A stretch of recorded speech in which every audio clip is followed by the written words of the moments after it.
want to know how to paint clouds, deal, but we're going to upgrade this. I'm going to show you how to paint the whole sky.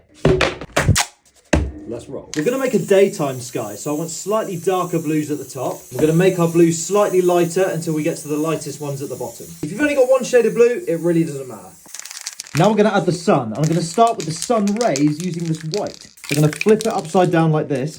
I'm going to aim the cap so it's facing away from me from the center at the bottom of the page like this. Once I'm in position, I'm going to lightly push down to give me a sun ray. And from the same position, I'm going to keep turning and blasting my rays all the way around the page.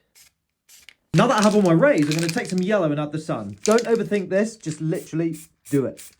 Do it, do it, do it, do it, do it. Beautiful. And if you want to be a little bit fancy, you can go over the top of that just with a slightly lighter yellow. Now for the clouds, grab yourself a spare piece of card. And all you're going to do is literally tear out what you believe to be some cloud shapes.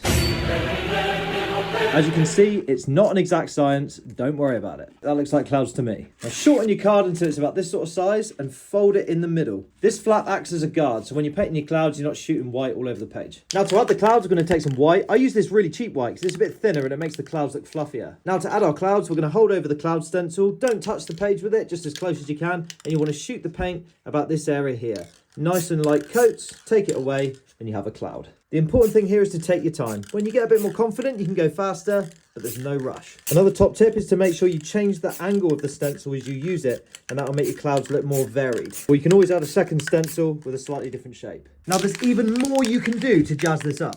I've got some transparent yellow here. I'm going to use this to tint some of my clouds the same colour as the sun. And you can keep layering this up as long as you like, till you're happy. Swiggle that diggle, and boom, that's how you paint the sky. That's dope.